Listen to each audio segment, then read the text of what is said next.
I used to be an English teacher, so I love literature. So, and literature changed my life. So that's why I'm a writer too. I started songwriting first. So, So why don't we start there? I mean, I know why you're here, but tell me a bit about you were a teacher before you became a hard rocker?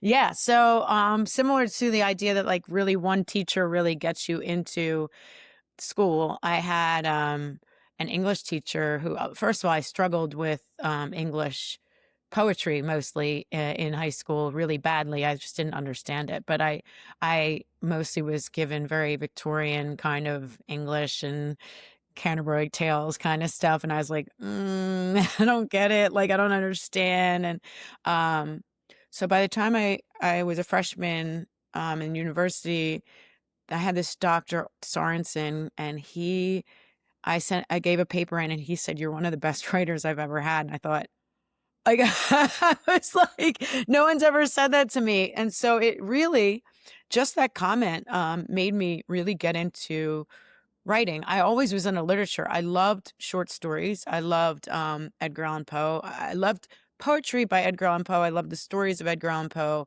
I love that like dark telltale heart because the stories that grabbed me were like the stories that both scared me and made me curious. You know what I mean? And that still Hmm. grabs me today. In all art, it's the stuff that kind of scares me a little because it's so different, but it also makes me curious because I'm like, why does this scare me? Or why does this put me off even? It's like a strange kind of twist to most the things that I like. But once I saw that I could, somebody just had belief in me that I could write. I kind of needed that to believe that I could write, and then I became just like there became a point. Like I guess I went to school. I started college for music, and then I said, okay, let me go for English teaching because I thought I could have my summers off and write.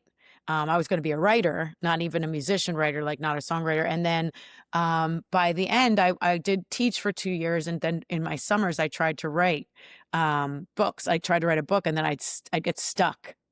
I'd always get stuck. Let Like, me let me jump in for a second, just because you said something really interesting there, and I want you to finish that story, but I don't want to lose this amazing yep, point that you were into writing or into reading and writing, and yep. you didn't realize how good you were or that you were interested in something until someone kind of said, "This is really good." And then for the y- first time, you said, "Wow, maybe there's something here." Were you Yeah. unaware of your abilities until that point in time? Yeah. I had written songs since I was probably in seventh grade, but I never showed them to anyone. And I'd sing them into like a tape player.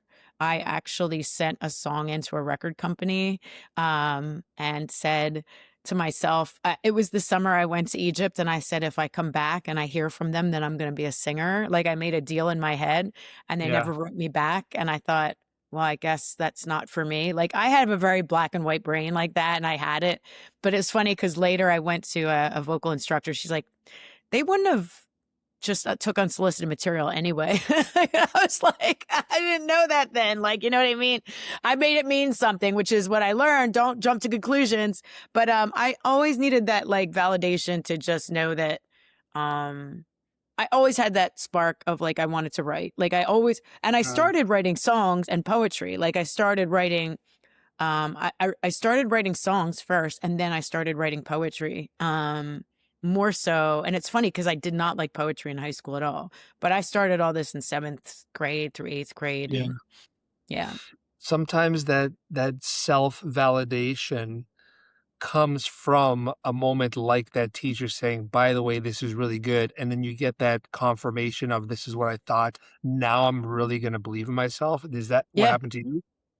It's absolutely what happened to me, and, I used to kind of feel ashamed of that, like, "Oh, I should have known or I should have had more confidence in myself," but I've always been it's funny because all my friends are like, "You're so extroverted." I'm like, "I'm really not." Like, I didn't grow up that way. I've always been I was that kid that hid in the corner. I was always super shy and was very quiet and, I just very, internal thinker and built stories in my head kind of person, talk to myself a lot. Like I didn't really show myself to a lot of people. You know what I Mm, mean? I used to love my alone time, and I used to spend a lot of time alone. Like, and so for anybody like to see that, to validate that, and if I wrote a paper, like I'd say it's funny because I know a lot of songwriters say this too. They say the most honest they are in their songs. And I say the same thing. I'm like, they're very autobiographical. Like I might even write a story about somebody else, but I'm in it. Like, you know what I mean? Like Mhm. that's the most honest I'm going to be, more so than if I'm speaking face to face with someone. It's Yeah, easier for me to have that medium of the written word than to express myself. I think that's super spiritual. Like to me, like, it's easier for me to really get in touch with how I feel and what I have to say that way than to have yeah, to feel like I have to say this thing and I don't know how to express it. And, it's, words have very powerful connotation to them. The words you choose in a single line that you write versus that you say. I use too many words when I speak, I think, versus when I write, I'm very succinct and I'll change a word over and over. I'll edit a song to find the exact word to emote, to get that emotion out of somebody that I know I'm trying to get. Do you know mhm, what I mean? absolutely. I Yeah. think it's fascinating because we see this with all of humanity, not just artists and creatives, but it's like it's not easy to be vulnerable and real and raw and seen authentically ourselves. Otherwise, we would all just be doing it from day one. Right. But therein lies the irony. Whereas you want to be validated, you want to have your music or writing confirmed, but when you're hidden away, it's tough to Yep. do that because no one's seeing that truth, no one's seeing that work. So you're Yep. you're blessed that you had that moment because who knows if it would have happened otherwise. Exactly. Exactly. And I thank that teacher over and over in my heart for doing that for me. And that's the relevance of, like, I think, arts and education and just arts in general, and mentors Mm. for artists at all levels. I mean, still looking for mentors at this level. Like everybody, just having somebody, even when a fan comes up and says, "Hey, that song like changed my life," or that line changed my life. Like that, people don't know what that means for an artist to Yeah, hear that. Like it's still like it can be the reason you keep going. So 100%. I yeah. think that we have such a habit of thinking that we need to be the top, we need to be the best. I'm an expert, I'm a pro, do you know who I am? And it's like, that's all okay. But that journey and learning never changes, it never stops. So, like, get off your high horse and just Hmm. accept the fact that I chatted with this amazing woman a couple weeks ago, Catherine Harrison. She is a PhD, I believe, and she has done a whole pile of work around mental health in the Canadian music industry, and she herself is a coach, and she's coaching, like, C-level executives, and I respected her. I mean, I envy her, I look up to her, I admire her. Maybe envy is the wrong word, but look up, respect, admire. And she was so real and raw that she says, sometimes I feel like I have imposter syndrome because, like, I'm still just figuring things out. I'm still just trying to understand, Yeah. like, some of these things myself. But that's the point, like, life is that forever journey, that forever learning. And just when we figure something out, something will change and that Yeah. method doesn't apply anymore. And we're back to square one. Yeah, I think like there's this like people think that like there's this comfort in going like, well, I got to get to the top of this, and once I have this figured out, I can feel good, or I can relax, or I can like I don't have to worry anymore. Like there's some final destination to not have to experience some kind of loss or pain, or but like life in general is just that, is like I think that I was just having this conversation actually with our sound guy in the car on the way to DC. I was saying that I was like, once you close your mind in any areas, aren't you just dead? Like aren't you kind of like because you can't grow. It's like a seed. It's like you've just put mud on top of it. It's like Mhm. nothing can get to it, and no light can get to it, and it can't get out, and it can't get in. It's like you need you need to keep a little bit of an opening to like be right or wrong, like because otherwise you've closed off everything, like, anybody in any area, like, you have to a little bit, like, keep your mind open in all areas, Yeah. and it's not a threat, like, it's not a threat. It's nobody's gonna take anything from you, like, you're not stupid and you're not crazy, Yeah. like, I think there's a fear that if you do that, you could be wrong. And then you try to delve further into that. Okay, well, what if you're wrong? Oh my God. Well, what if I'm wrong? Like, I don't know. Like, if you keep, Yeah. like, it's almost like a kid. Well, why? Why? Keep like they keep digging further and further. Is like, at the end of it, what's at the end of it? I don't know. Like, I just go like, you just got to keep an open mind. Everybody that I've ever met that has like really affected me, just their whole aura, have been like people that have just said always to me is like, just have this just a little bit of an open mind for that. Like, Mhm. they've always said the same thing to me, and, not that I do it all the time, but I try to remember to Yeah. do that. I wonder if it's like, I wonder if it's because of all the tech and social media and video capture that's happening like everywhere now, like, phones, ring cameras, it's just constant capturing. I wonder if people are more and more increasingly fear of being wrong or failing or not being in top form because it's like recorded and then they have to admit that they made mistakes. I don't know. It just back when I was growing up, like people messed up all the time. Kids messed up. I swore Yeah, I was grounded. I yep. did that. I never thought, once about it. No, If anything, with this podcast, I'm trying to normalize failure because I have messed up so many times, and I'm just like, I'm not going to edit that out because that's the point of this. It's a good, real conversation.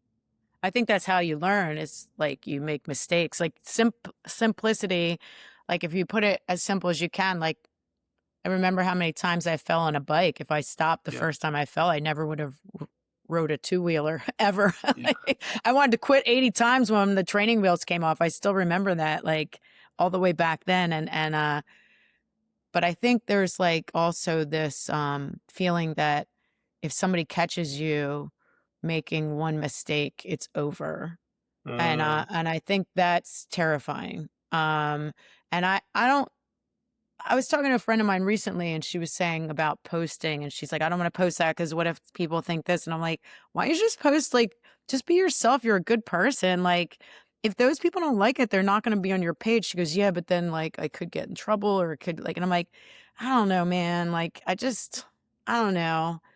I posted my cat and I'm like, I don't know. Like you just gotta be yourself. And I think if we overthink it, which is very easy to do, um, and I can do it too at times, I think then we're in trouble. Like I think we guess if you don't like I learned that as when I was studying to be a teacher is that you learn by making mistakes. There's this whole mhm, psychology of educational psychology that you have to decide what kind of teacher you're going to be, right? And so the type of teacher I decided I was going to be was the type that was like a scaffold. Like you're going to be the scaffold for the student to figure it out themselves, but you're going to help them along the way. But you're not going to like dump information into their head. You're not like the expert dumping information. That's another philosophy of teaching that I didn't want to subscribe to. I wanted to just help them come up with their own ideas because I thought that was a better philosophy to do. And so I always think that too is like, in order to do that, you have to allow people to fall and that it's yeah, okay to fall. Because if you're not okay falling, you're never going to learn, right? mhm. I Uh, agree. I mean, I it's a silly example, but my daughter and son, they both can ride a bike, but they yep, both learned how to ride bikes differently with different yep, people at different ages. And yep, one of them was really fast and one of them was not so fast, and then yep, there's this inherent competition that, well, she's better because she learned faster. And I'm like, yeah, you both know how to ride a bike and you both ride a bike equally well now. Who cares what your journey was to getting yeah, to learn how to ride the bike, right? It yeah, doesn't matter. yeah, The destination, the journey, it's all one and the same. yeah, yeah. Yeah, it You reminds me of that natural competitive thing when we were kids, me and my brother too, of grades and stuff like that. That's a whole other topic of conversation. True. Well, so why don't we go back to where you were with the education story and Yeah, the other thing that you said that was fascinating that not everyone's like, and I think this will lead to the rest of our conversation was if it scared me, it actually intrigued me and I wanted to know why it scared me. Most people are like that. I think that most people, if there's something that scares them that they're fearful of, they avoid it at all costs. They don't get curious and dive in, which is what we should be doing. So Yeah. how did you develop that? I don't know. I think, I'm trying to remember when that started. I think always things that were like, it started really with, my brother had a record that he played that had these sounds that scared me, and I remember the earliest literature I remember reading is or hear reading was The Telltale Heart by Edgar Allan Poe in school, and, being that and Occurrence at Owl Creek Bridge, and I just remember, I don't know if you know that story, but I was terrified. Like, I read those stories and I was like, "What? What is going on?" Occurrence at Owl Creek Bridge is basically this guy jumps into the river. It's during the war he's getting shot at, but by the end you realize he's been hung, so he's dead. But this was all his dream that he had. Like during, I gave away the whole story, but it's a high school story. It's like you would have read like I seventh, eighth feel like grade. I just had deja vu of reading that. You probably The read it. whole is like It's like this. 7th grade English. It's like you definitely read it, and it's one of the short stories in literature that they The make you whole read. story is just the thought that he has as he's about to die? Yes, Okay. yes, and then so basically, I'm like, and it's to teach the idea of flashback in storytelling. So Mhm. it's like that's why they use it. But I those 2 stories scared me so badly because I had such a visual mind that I tried to, like, figure out why I was so scared of them. I definitely grew up, with, like, night terrors and stuff like that. So I think, like, that always just naturally made me, um I don't know why I brought that into the story, but I feel like that made me curious as to why things I wanted to understand why things scare me or why things make me feel certain ways.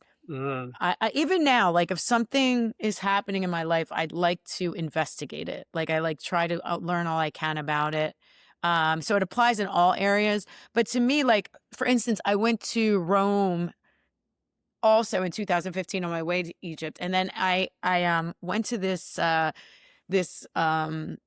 I'd gone through this breakup, so I'm like, "I'm gonna date myself," right? So I was like I took myself to this, museum, and it was Dave LaChapelle exhibit. I didn't know who that was, but there was a painting of the La Pieta, which I didn't even know what that was then. It's, I guess, Mary holding Jesus's dead body, but it was Courtney Love holding Kurt Cobain's body, and I like bawled. I don't know why, but I cried my eyes out at this painting, and I'm like, I have no idea why I'm this sad. Like, why I never was like that. Like, I don't know why I was that upset, and I was trying to figure it out forever. Like, why did that painting make me feel that way? But I think because it was such a take on, like, it's such a religious thing, but you took Mhm. a very big cultural, like, almost taboo topic that's like, we've never figured out what happened there. You know what I mean? Yeah. And it doesn't matter. Like, it's like it doesn't even matter because you're looking at it, it's just so tragic, right? So you're just feeling the pain of the tragedy in your heart, and it just makes you feel, and it's to me, like, that's more interesting, and that's more worthy of my, um, curiosity than, I guess, something else, you know what I mean? So that's Yeah. why I think I'm drawn to that stuff, like, a little bit darker, stuff like that just makes me wonder why it makes me Mhm. feel that way. Well, I mean, being inquisitive, I think, is so important. We never stop learning, and I think that that leads into your style of teaching, which I think is the correct style. If I'm being asked sincerely, is don't show them what to know or Yeah. tell them what to know. Tell them how to think. Right? Let them ask Right, questions right. themselves. Uh, is that how you are? And so continue that that arc with the school. Yeah. Yeah, I definitely feel, especially now where you can just look any answer up, like, what will motivate someone to continue to be a better human being as they grow and grow and grow. And why would they want to be a better human being as they grow and grow and grow if all they're going to do is look up stuff or get their value from a place that's not even really here?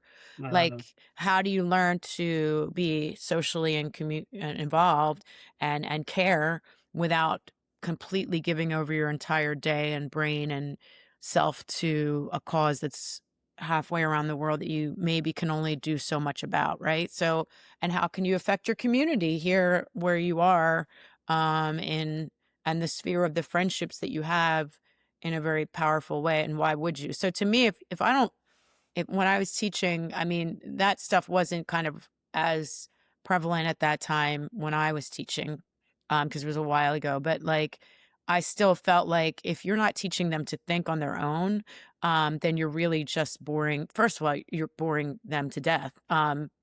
And in addition to that, because I was a student and I remember the teachers that inspired me were the teachers that kind of sparked me to think, especially at like 1 o'clock in the afternoon when you're done lunch and you're kind of like, I want to get out of here, right? So you kind Mhm. of want to spark people to think and apply it to their life, like, and see how it matters in their life now, as a teenager or going into college or like, whatever age they are.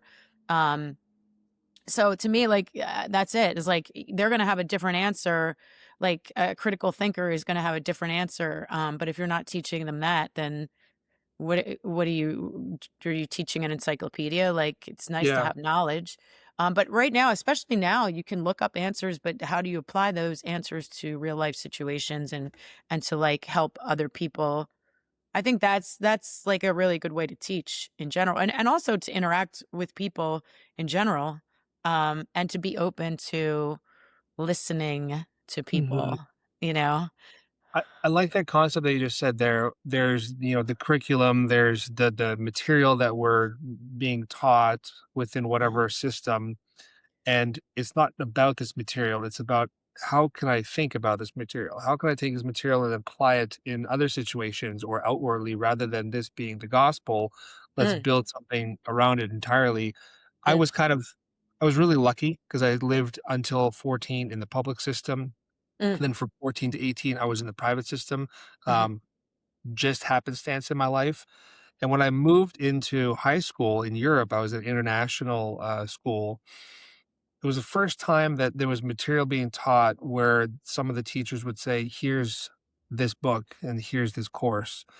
There's also this book in this course. And they're talking about the same things, but the ideas and the methods they're opposing it was the first time I remember really teachers saying, "Hey, man, I know that this is the topic, but like there's multiple positions on this topic. And so let's mm. explore that. And then why Yep, don't you identify what you think makes sense?" that's great.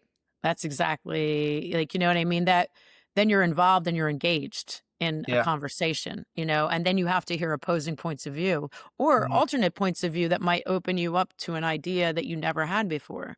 That's what Yeah. music does. I mean, that's what collaboration does in anything, whether it be writing, when I write a song with somebody or when I write anything with anybody. I think that's the joy of like collaborating on anything. Mhm. And community in general. Yeah, and So I've as a done tea both. so as a teacher and with your classrooms, I guess it's more collaborative than just singular Oh taught. yeah. So I would teach. I when I taught, I did teach. I taught freshman, advanced freshman, which was literature. It was all different. Like you do like, literature, but you also did like writing and like it was all kind of all over the place to get them ready for advanced sophomore year, whatever.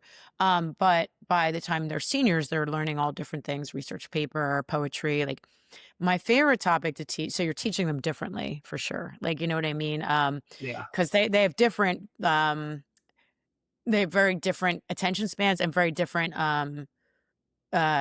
levels of what they're interested in at that point in time. And so the seniors were great, especially towards the end of senior year because they could care less, but I had poetry towards the end. And I loved poetry because I would make them write sometimes. And other times I just asked them to bring in like we take like modern poetry. We had modern poetry books and not literature. We'd even take like I just take like the Bible because I taught at a Catholic school, and I'd be like, if this was like, say, a poem, like a psalm or something, or a piece of literature, what do you think of the people of that time period? Instead of looking at it like, like this religion, you know what I mean? Like, what do you think this talk like teaches us about the time period? Like, do you see anything that might Mm, stick out to you? You know, so it's kind of like this whole historical and like looking at the language being used, if it's like elevated or you know, not, and what that tells you of the type of people they're trying to address and trying to get to. Like, are they richer people or poorer people or middle? Like, you know what I mean? Like, it was always interesting because to engage seniors at that level, you really had to yeah. take something that was kind of at this level at a Catholic school. Like, you're not supposed to do that. So you're kind of breaking the rules a little. So they love that. And then then you're also like trying to engage them and like they love talking about that stuff. So it was fun, but it was also educational because, they really thought about it and they really never it helped them look at something a different way, which I think also helped them when they go on in life, Yeah. like, look at things a different way. Because I think we also I don't know, this is totally gonna be off topic a little, but it led to something I watched the other day. I don't know if you ever saw Through the Wormhole, but with Morgan Freeman. Totally just gonna, like, cursory talk about this, but he talked about, people with autism and how um like the savants, how if he gave them there was matchstick testing, and how you use a different part of your brain. This is just exciting to me because there's all these parts of our brain we don't access, and part of it was like, as critical thinkers we tend to think in patterns, and we tend to think generally instead of looking at pieces, like looking at the Yeah. specifics, right? So the test was, we'll give you a bunch of matchsticks and just change one thing in the matchsticks to make the answer correct. So there was this pattern of like, they kept changing the matchstick to be a Roman numeral V. So it was like a 2 and it always was a V. So every time that was the difference, the person that wasn't autistic would or didn't have autism would get the answer correct. Once you change that pattern, they were just stumped, Huh. like could not figure it out. The autistic person has the ability to see things differently all the time. You see what I mean? So they were able to figure it out easily. So they stimulated the part of the person without autism's brain, which was like on a side of the brain, and they could figure it out. So I just thought that was fascinating because if you're not a critical thinker to begin with, you're always going to look at things the same, right? Right. We can't even look at things differently because our brains are just in a pattern, like A plus B equals C, A plus B, and applied to everything. Like the sun comes up at this time, it goes down at this time. This is what I do. This is how I do it. This is the person I see. This is what they mean to me. This is what this person is. That's what they mean to me. It's like you can't, your brain actually is in that pattern of thinking. Yeah. So you're unable to break out of it. So it's like, I didn't kind of go into how we can that's all the physicality of the brain, but I thought it was interesting that if I feel like if you keep developing that part like throughout your life, not just, and that means like teaching yourself like to play piano or reading something you never read before, just get out of the habit of something. Yeah. Like maybe you can see things differently. And that's fascinating to me. Like just seeing that thing made me go like, oh my God, like that's like being a kid again. Because remember, everything was so fresh and new, and Yeah. how joyous Uh, that is. so 2 things. One is that gives me this, I don't know why it just reminded me of the concept of people playing chess on multiple levels. It seems like Yeah. most of us are playing, checkers or chess on a very singular plane, and that is that logic. That is Yeah. that thinking, thought process, conditioning that we have. And then there's like the 3D, 2D, 3D, 4D level chess. And some people are just seeing Yeah. multiple boards and the patterns all Yeah, over. yeah. Once you see the matrix, then Yeah. okay. So I like that concept. I want to check that out now. It reminded me of this documentary that I watched. So I lived in the Czech Republic from 94 to 98. Cool. Very different world, similar to you, life altering experience, opened my mind up to so much. And then travel associated with that did that even more so. But there was this British doc that I watched, and it was on like really rare or strange injuries. Uh, And there was this one woman uh, who had a brain injury that Mm. only affected the part of the brain that could identify human faces. What? So, what I remember from that was that she basically lived a normal life like you and me, and she would see everything clear as day, but she where faces were, she it was a blur basically. Whoa. Now, I might be quoting it a little bit, but that's what I remember from it. I was like, how crazy is the mind that there's literally a part of the mind, if this is real. The internet will fact check me. Yes, and they will, and I believe that though, because this whole episode was about stuff like that, injuries and stuff. 100%. Oh my Well, so, like, can god. you imagine if you saw life normally, but you just so I'm with you. I think that the mind is just a crazy thing, and unless we're open to everything, there's no way that we're even gonna be able to do that, which transitions wonderfully into this conversation. So, um, I didn't know about your band, even though Oh, ironically, we had covered your band 3 times prior on the website. that's And okay. that's one of the beauties of running, a big community, a village, is that you have all these people that have different, passions and different art discovery, and they're like, "I wanna write about this and share about it," and I'm overseeing this whole thing, so there's so much coming in that I can't even know it all, Yeah. and so, lo and behold, there's the name, there's the band, I'm like, "Yay, we've supported them."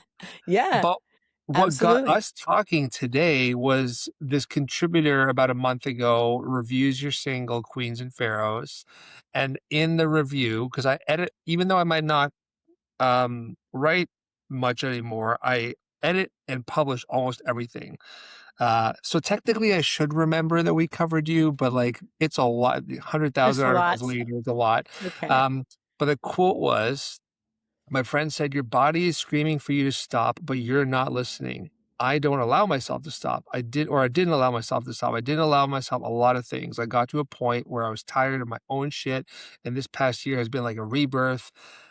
I don't know what the future holds. The band feels Mhm. like it's a caterpillar stage, but I'm not scared."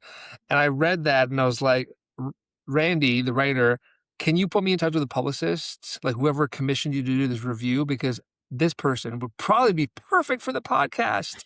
And then, of course, I start to look into it and we're talking about like huge transformation in you, which goes Mhm, back to the idea of being open minded, open hearted. mhm.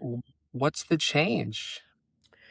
Um, Big. It's been big over, I'd say, just from like mid last year through now, still happening. It's still happening. I always say nervous breakdowns are underrated, but I definitely had one. But there was a number of things leading up to it, but I didn't even know I was in one.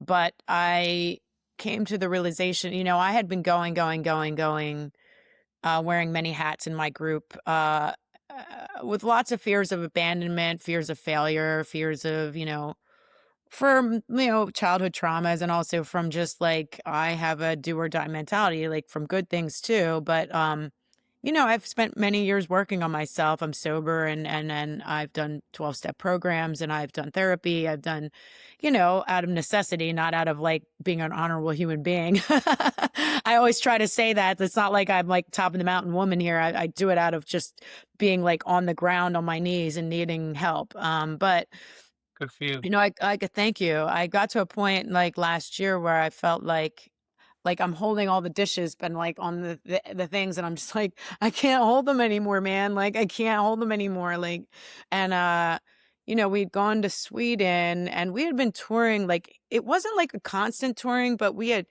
toured and then been off for a week, and then we toured and then we were off for a week, and it was like not, you never really got into like, you were just never like, you're just like kind of like not really home but not really on the road, and that threw me into physically into a not feeling great. And then I started seeing, I think the more I really worked on myself, I started seeing that there were people around me that weren't very good. And in terms of they didn't have my back. They weren't good people. Um, and I was allowing it. I mean, they were just being themselves and I was allowing it. And what does that say about me? It says that I not only settled, but I thought that's what I deserved. I kind of want to cry right now because You're allowed to. I realized I don't deserve that. Like I've worked hard at my craft. I've also worked hard on my person, and I've been kind, and I'm not perfect, but I've tried to be kind and fair. And I've let people kind of tell me I'm not enough. And I surrounded myself with a few people that were telling me I wasn't enough and talking behind my back in front of my face. And I kind of had finally, when I was in Sweden, I had it. And then in addition to that, I got a letter from somebody from my past, and that just ended it for like that threw me. And then I remember my band had something happen with their mental health in addition to that, and that just was like, and then I felt like I have to let go. Like, I have to Mm, let go, and when I came home, I was having panic attacks, like, I was only home for a couple weeks before we were supposed to go to Norway, and and that tour that I did for, like, 2 weeks in the Northeast before that, I couldn't eat. Like, I couldn't eat, and I was throwing up, and I was singing, and I was wow. barely sleeping. So, I don't know how I did that, and survived it because for 2 weeks, I think I ate maybe a couple Subway sandwiches, and I don't really remember if I ate some crackers. Like I made myself eat, but my stomach was constantly not feeling well. And it was, I went a million tests the rest of of last year, ended up having collapsing like November 1st. Thank God I didn't go to Norway because that would have been in Norway when that happened, just like collapsed and, went to emergency. And, um, it was all like, between mental and there were some other issues that were, easily handled, but like, yeah, I told my band before Norway, I said, I just can't do it. I can't. And my therapist said to me exactly that line. She said, she goes, I can tell you, I said, I don't know if I should go to Norway or I should finish this tour and just finish the year. She's like, you can go, but your body's screaming for you to stop and you're not listening. She's like, "You didn't eat, like, and you couldn't sleep, and you were throwing." Like, I threw up after 2 or 3 of the shows, and it was just, not to be gross, but it was like bile. It was like nothing in me, Yeah, like, there was no. yeah, And she's like, "But I my whole life, I just push, push. I'm gonna get," like, I thought it was tough, and I thought it was, I'm gonna take care of myself, and I can do it myself, and I'm a warrior, and I can do this. And I grew up that way. Like, I grew up taking care of myself, and I found a point of pride in surviving my childhood, in, um, being able to do it myself and not mm, needing other people. And I think I got to this point and that I it had to happen because I had to need other people. I had to, stop doing that to myself, and my body gave out. And it gave out for good, like, finally on the 1st of November, like, yeah, but and so I was going to therapy, and she stopped me from going to Norway, and then she also, really there came a point where she wanted to address something, and I didn't wanna do it her way, and I go to this fantastic for 20 years now, fantastic vocal teacher who has always been a very spiritual, like, she's a master Reiki and like, she's an angel. Her name's Katie Agresta, but she had me starting doing mudras, and anyway, I was having panic attacks every morning. I was pretty much shaking all throughout the day. Not having neurotic thoughts or anything, just shaking. But I knew that something was going on. So she had me doing mudra. She started me chanting and doing some stuff, and I'm doing all right. You know what I mean? Like it actually was a lot of like spiritual and mental chakra, nervous system work. And that worked for me. And like also cutting myself some slack and realizing like mhm, self-care, making that a priority instead of saying I'm gonna make it a priority and doing it for like a day yeah, between tours. Like having to cancel a tour was big for me, and I had to, like, reevaluate the people that were around me. I let go of some of the people around me, which was tough because I'm a people pleaser, but I stopped being that a little bit too, and then being okay with people leaving too, like, knowing I'm not in it alone. Like, I definitely have a very strong belief in a higher power, and knowing that if somebody's gotta go or being taken away, something better is gonna take their place. Like, I really believe that now. Like, I don't just say that, like, um someone recently left and I was like, "Well, that sucks, but it's gonna be okay." Like, you know what I mean? And that would have like I would have been on the couch for weeks, like even a year ago if that had happened. And I'm kind of like, You it'll be okay. Like, you know what I mean? yeah, I'm I not appreciate okay, but I'm not, but I'm okay. Like, well, I think that's fine. I mean, it's okay to not be okay. You said okay, first of all, thank you for being so honest. You're That's welcome. like the point of this is I want people to be comfortable being uncomfortable because in doing so, we get stronger, we grow, and then we impart that on everyone else that's listening and watching, saying, like, dude, you don't have to feel shame with those things. No. This is you. You said so many different amazing lessons in there. Yeah. You said, "And that's what worked for me." There's Yep. not one foolproof way to get better because everyone's healing journey is different. Even if Yep. it's the same problem, to get to the solution that works for you can be different.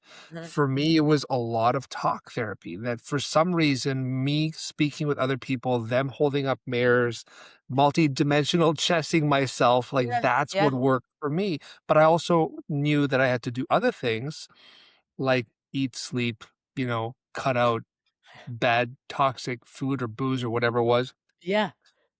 I similar to you, I've been, like, really a doer my entire life, and I am a big dude, and I've always felt like carry the weight of the world on my Yeah. shoulders, and I wanna help everyone and build this village and be a billionaire and take Yeah. all the money and do amazing things with, like, society and community, and I've made my mistakes along the way, and I'm sure I'll make many more, and my one of my therapists, Barb, was like, she used this race car metaphor, this Formula One car. She said, "That's amazing, and those are amazing things, and you can keep doing those things, and it takes a certain mental attitude and all that stuff, but that doesn't change the fact that you still need to do the work, because if you don't give a Formula One car the right team, the right driver, the right fuel, the right oil changes, the right tune-ups, the right tires, you're not gonna win." No. And so it sounds like you're doing a lot more investing in yourself and going inwards and healing a bunch of things and fueling this thing so that you can go back and give back even more. I am, and I don't wanna negate that there is the constant thought that I'm missing out on something, that I'm falling behind.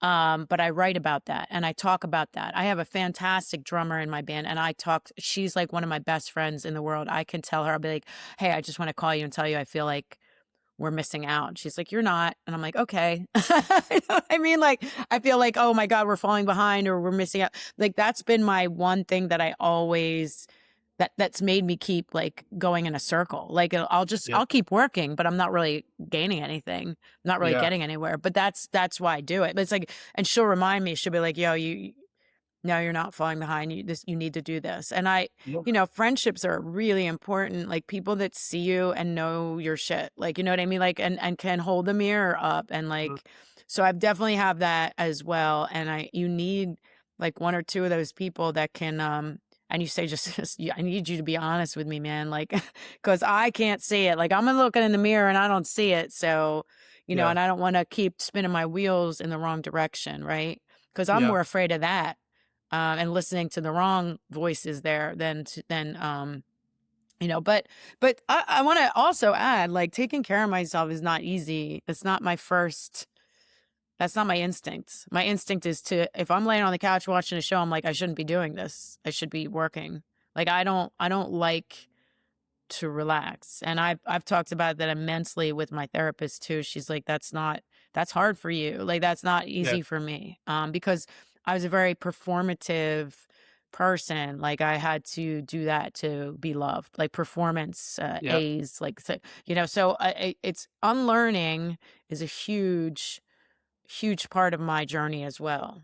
Yeah. Well said. I mean, I think that that's something that's not discussed quite often is the unlearning because a Yeah. lot of us have lived so much and been conditioned a certain way, whether it's by schools or society or Yep. parents or other friends, Yep. and not necessarily in a bad way, just maybe Yeah. that doesn't work for you kind of Yeah. way. Yeah. I don't know if this will work for you. I'm like you. I want to just constantly grind here. I will sit Yep. at this desk and sometimes be in this chair for 8 hours, and then I'll be like, "Oh my god, I feel stiff." And I am doing more, I've had to force myself to change my schedule to include things. So if I love to grind and I'm in this seat and then all of a sudden the kids are home and then there's dinner and they go to bed and then I'm grinding again, I know that I need to wake up earlier to go to the gym in the morning, otherwise it Yep. won't happen. I know Yes. now Yeah. that when I take my lunch break, I should put my phone down, put everything away, go sit in the sun and eat like on the grass with my food because then I'm getting these micro bursts of, soulful stuff that will help me grind even more. Yeah. So keep, consider that in, in your That's a routine. good idea. That is a really good idea because you do need that. Like that you need that's a good idea to put away the phone even like for half an hour just while you eat. Cause I tend to like when I Yeah. eat, I'm like looking at the email and like doing all that. Like I Yeah. didn't ever even consider that. That's a good idea. Just You said this earlier, you talked about presence, right? I think that just being present in the moment is so Mm, helpful. So, for example, if I'm going to go for 15 minutes, 20 minutes to walk the dog, I don't yeah. walk the dog and check the phone. I leave the phone, I walk the dog, I smell the trees, I feel the Mm, breeze, I enjoy the moment. And then I come home and I just get right back to the grind because I know yeah. that this is desperately what I want to do. Yeah. Um, the other thing that you said there that I really love is I believe that we are where we're supposed to be. And whether other people believe that or not is fine. But for me, that helped me with oh, I feel like I should be so further ahead, or I feel like Mm, this video should have had 1,000,000 views, or I feel you're like right. I just immediately say, "No, you are where you're supposed to be." Because if you were Yeah. supposed to be there, you would be there. "Oh my god, I should be at that concert tonight, and this is that." No, you chose to go there. You're not supposed to be at the show. You're supposed to be here. And then Right. instinctively over time, you start to listen to those impulses more. And if you are saying I should be at the show, then you say, "Okay, I'm going to the show." Right. That's really good too because I say all those other things. Like, I was supposed to go to the Hive show in Philly, and it was right before we were doing this cruise, and I was like, "If I get sick, if I get COVID," I'm like, I can't go," and I was looking forward to the show, and I was like, "Why would you go to a show, like, a few days before you have to go on this cruise? That was stupid," and then, like, I beat myself up for, like, a good 24 hours and it's like, "Alright, I'm gonna go see them somewhere else. Don't worry, you're gonna go see them somewhere else." I finally let it go, but, like, that's a good way to do it. See, I'm learning too. That's the whole I'm point learning of too. so how did you had a crazy childhood. Yeah. You fell in love with writing, you were Yes. making songs for a long time before you even got confirmation or affirmation from someone that this was good material, then you went into teaching. Yep. How did the teaching morph into the musician? Well, in 2nd grade, I sang, and no one in my family sings or plays an instrument, by the way. But my dad brought me I must have been interested in music from a very young age because I remember my father bought me a guitar, and I started taking, like, group lessons at this Council Rock Music School when I was probably, like, 6 years old on a Yeah. guitar. Because I remember the guitar was way too big for me, and I was like and I learned something like the Yellow Rose of Texas or something, and I remember I went for a while, and then I went to for piano. I wanted to learn piano. So I was always interested in music, and I sang in 2nd grade with my friend Corinne, and then I had the singing bug after that. I wanted to be a singer, and by the time I hit high school, I tried out for singing parts, and I never got them, and again, someone told me my voice was too low, and all the girls that got the singing parts had really high voices, so I thought I wasn't a singer. Again, a stupid deduction, but, like not stupid, but, like, not a great deduction, assumption. Mhm. Don't ever assume, and then so I was like, "Well, I'll be a drummer." So I learned drums pretty quickly and joined a group and was in a band starting sophomore year of high school, and I was in a band until I picked up drugs, which was in college, and, so so when I finally put them down, I was a really bad addict, like bad, Okay. like needles and alcohol, and when I finally got sober, the first thing I picked up in rehab was singing, and I sang because the way I picked it up wasn't on purpose. There was a girl, like, we had to do a show in rehab Like, I don't know why, but we had to. And there was a really I'd become friends with this girl named Tony, and she said, "I wanna sing The Rose by Bette Midler." And she goes, "I heard you play piano." And I was like, "I do," because we had to get in touch with what we did as kids. And I was like, "I do play piano." She's like, "Would you play the piano part?" So I had to play piano for her singing The Rose. And I remember thinking like, I could sing this song, like, I wanna sing too. So I started singing again afterwards, but like, right after I left rehab, I finished school, pretty quick, like, finished college quickly and immediately became a teacher.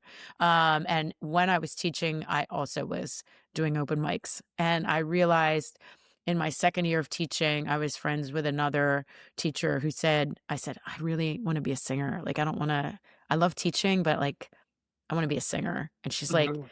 "Well, you can always be an old teacher, you can't be an old singer," which isn't true, but she said that, and that's what made me quit. Like, there was Mm. somebody else who said to me that same year, I think they were talking about the Hooters, one of the singers in the Hooters said they had to quit their day job or they never would have gone after it, so I quit my day I quit. I quit. It just so happened that same year my father had passed away, and left me like his house, and like so I had somewhere to live free of charge.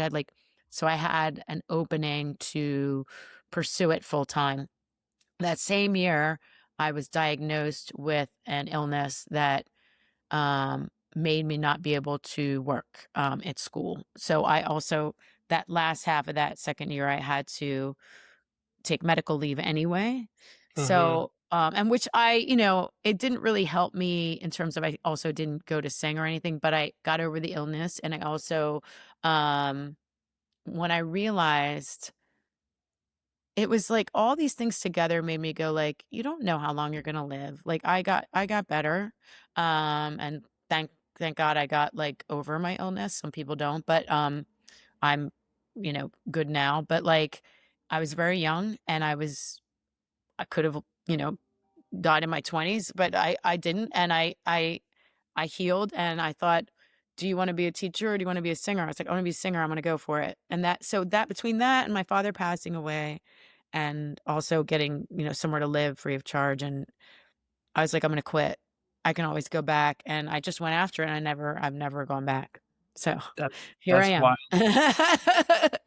It was a Isn't it? confluence of many, many things happening to make me leave Yeah. teaching. Yeah. Well, I mean, I'm a big believer that without destruction, you can't have creation. Sometimes you need Yes. to tear down a building in order to build a better building. Yeah. I And what better example of also this idea of perspective than that story? Like, oh, I had to go to rehab. I had problems. Yeah, but if you don't go to rehab, would you have really realized that you're a singer? No. I would never have gone back to it. I would never have realized how much I remembered loving music again. Yeah. I would have got like, my father was very I realized I was living until my father passed away, I was living a lot to please my father. Mm, I really wanted his, like, approval, like, and when he died, I remember being feeling, like, incredibly distraught, but also, like, this weird, like, sense of, like, freedom, like, I can do what I want, and I remember him saying before he died, "I think you wanna be a singer, not a teacher." And that was like my dad would never say that to me. I was like, "What?" Like, you know what I mean? So, it was almost like he was giving the nod to, like, "Go do what you want, like, life is short." And, absolutely. so it was, everything there's a journey to everything, and I think I was led to where I was supposed to be, um, and I knew it from a young age, what I was supposed to be doing, and you just Mhm. have to, like, reconnect with it, and if you don't, you're pushed in that direction anyway, I Yeah. think. It did for That me anyway. for me, the big takeaway for all of life, and especially this conversation right now, Yeah. is that to know yourself Mm. is to love yourself, and once you love yourself for who you genuinely are, everything goes away. External validation, Mm. people pleasing, whatever. I was an anxiously attached person, so I Mm. as much as I'm gregarious and loving and all these things, I didn't love myself properly for decades.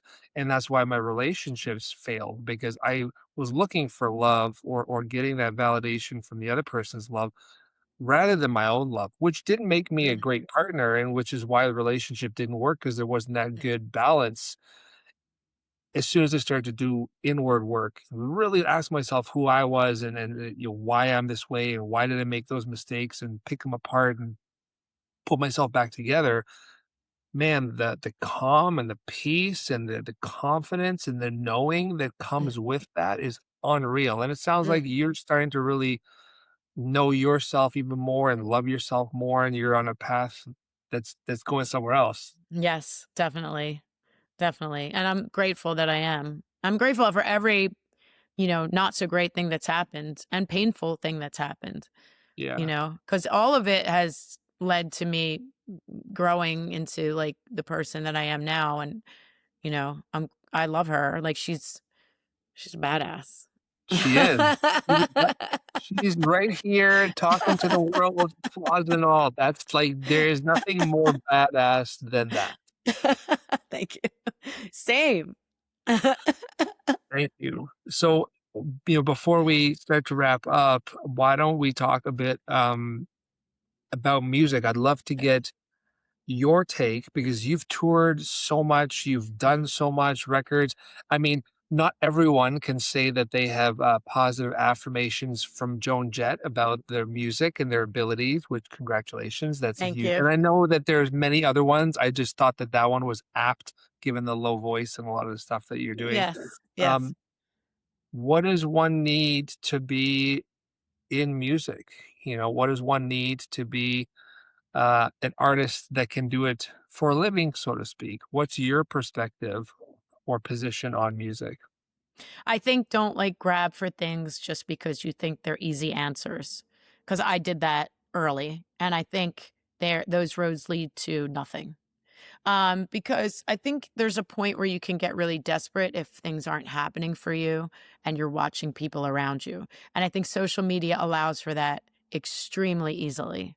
And artists are already anxious human beings and competitive human beings. And I think the more you can stay away from comparing yourself and your art to other people, um, you're going to be just fine. I think, like, if you're pulled to do it and it's in your heart and it's not, something you're doing just for ego or for, like, if you're really doing it because it's in your heart or in your blood, then just keep doing it and let the road lead where it's supposed to. And I think the natural networks happen.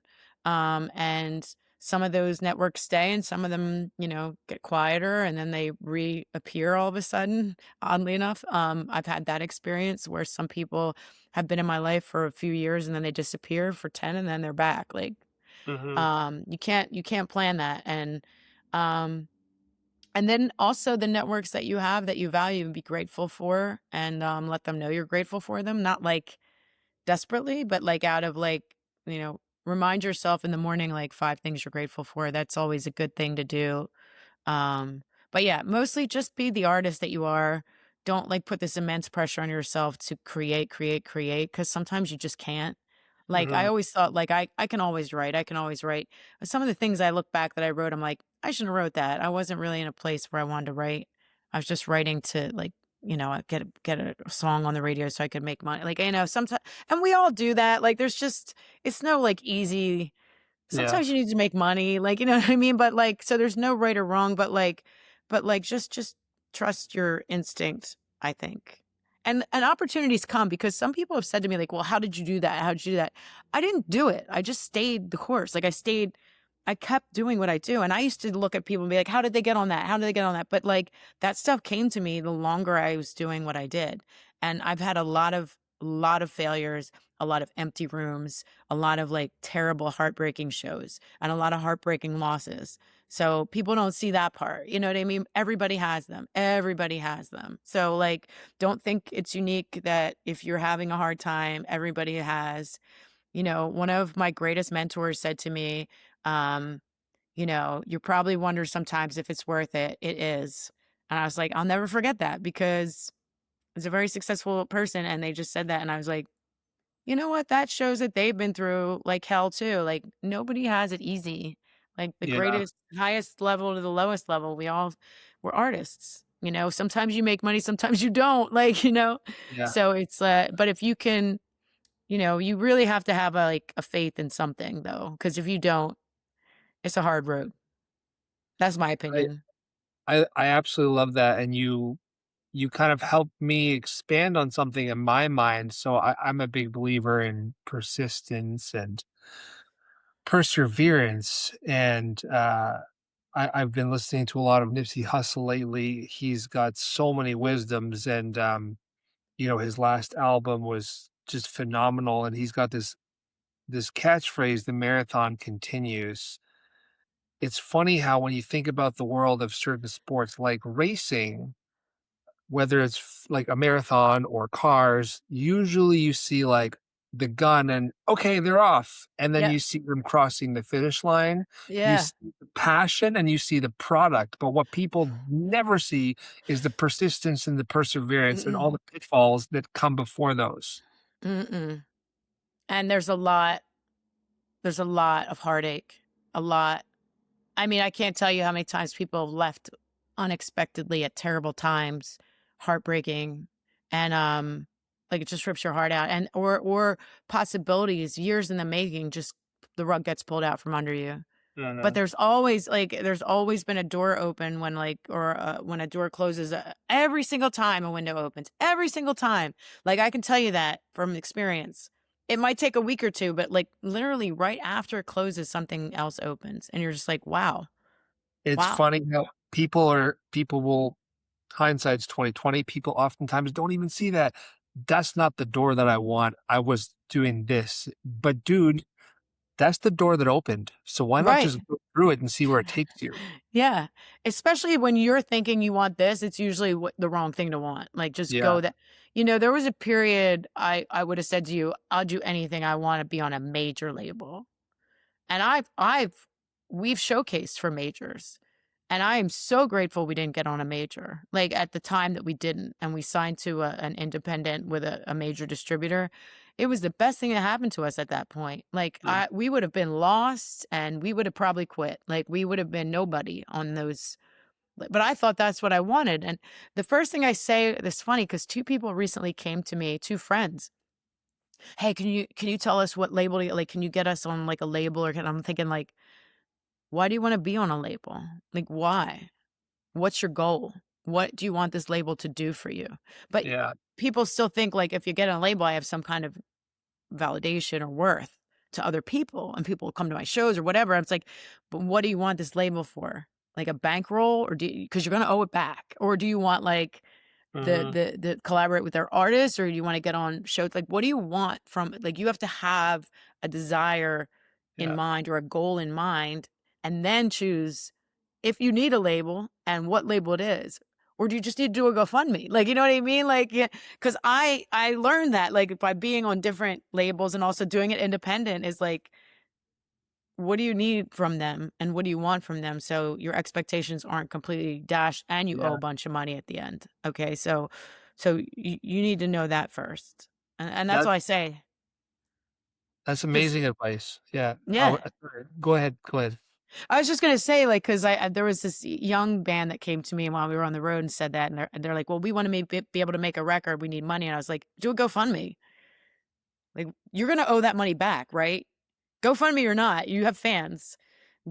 Give your fans a show, or give your fans something of yours, or give your fans something that means something. Give them a story, like make them feel part of your success. Like that's better than owing a label money. Like, Yeah. I agree. you know what I mean? But so that's what you should do. And then my other friends like, we just want to get our record out, and I was like, well, where? Figure that out first. You know what I mean? So I just go like, I'm not like some guru of. I don't know what's going on. I got to figure out what I'm doing. So, but I don't know what I'm doing half the time. But like, I do know that if you don't know what you want, you're probably going to end up in the wrong thing. Because I've done that too. But I've also ended up in quite the right thing. Yeah. A lot of times. So Yeah, I mean, you gotta have passion and you gotta have purpose, but there also needs to be a plan. This band, I actually have quoted this song with my business partner recently, and I think it's on their fourth album, The Bronx. They have a line in one of their songs that just gets me every time. Sometimes the best laid plans still end with blood on your hands. Mm. You Oof. can, I don't know, isn't that amazing? That's You so can good. you cannot just have a plan and it's gonna work out every time, and sometimes you don't have a plan and it works out, like, the important thing is to think about all these things, and I think really go with your heart, right? Like, what you truly, authentically love to do and create is where everything starts, then you start to apply a plan around that, and then hope for the best, plan for the worst, maybe? Yeah. Yeah. That's a good rhyme, by the way, too, because it's not exact. Yeah. Plan and hands. I'm sorry, I was still on that line. That's why I'm not a poet because people write better stuff. Because when it's exact, it's not as good. It's like it's still a little off from the rhyme, but so it's really nice. I'm impressed. Good writer. Yeah. So last thing, you actually gave me so much really good music and music industry alpha there. That was just perfect. I guess it's not alpha, it's information. Alpha Yeah, implies yeah. new. It wasn't new. Um, so with all the stuff that you have going on, there was this line I wanted to kind of end on. Often those closest to us recognize the need for change long before we do. Mm. That was, I think, in the press release that I read. Mhm. What are you doing personally and on a music industry level now to identify those things yourself and identify them sooner? Um, I think what I'm doing is being grateful and Mm, and letting people know that I'm grateful for what they've done, whether it be from years ago or currently. I'm reconnecting with people that I know have been helpful to me. I'm trying to surround myself with people I know are good for me. And I'm also taking some time to right now, since I just got back from tour, rest and also think about what I really want to do. Because I think I've also realized I'm in a bit of a rut, like in terms of like I've done like I'm happy with this past tour, but I also know where I'm not happy. And in order to evaluate it correctly, I need space. And then I also need to go, okay, what do you really want to do next? Really? And so I think I answered. Did I answer that question? I don't I know if I think so. answered I the think question. that the answer is that you're being more conscious of what you're feeling and what your surroundings are, what you need to do. It sounds like you're going inwards more, but then you're Yes. also surrounding yourself with the right people, with people that are there by choice and not just people pleasers or yes men. No. And I'm trying to make sure that even of the people that I'm trying to reconnect with, that I figure I'm trying to make sure that I know who's supposed to be there will stay and who's not won't. And I can't try to fit them in if they're not meant to stay. Yeah. You know what I mean? So, Definitely. I'm really trying to, like, do my daily meditation too. Like, that's get back in my routine, my home routine to keep centered and take care of myself. Because I think all the answers come when you're back focused on yourself and doing that work on yourself again, and I just wanna get back into that because it's been, a month and a half I haven't been around doing that. Mhm. A bumpy time. I just had this thought that community village, that's what we, call ourselves, have within V13 as a village. But community seems to be the center of many, many things. I don't want to say everything, but many, many things. And the core of good community are people, is you and me. Mhm. Mhm. But for us to be good in a good community, we have to get to our core. So Exactly. you work on yourself and you better yourself, then you're stronger within the community, and therefore the community is stronger too. And it sounds like that's the journey and mission you're on now with Yeah. yourself and your music. Yes, absolutely. 'Cause I wanna make sure that I'm doing what I wanna do because I'm gonna involve people in it, and I wanna make sure that that it makes sense to them and to me, you know what I Yeah, mean? Yeah, definitely. Yeah. Well, I think you are mad rad, and I'm so grateful for our Thank conversation you. and for this Me too. time. And I can't wait to have more music and see you live and all the cool things. Um, do me one last favor and just sign us off with the last word. This is the final wisdom from ZouZou that the world needs to know and put in their pocket. Um, be good to yourself and be good to whoever you're around today and find one good thing. Oh, and do one good thing for somebody and don't let them know you did it.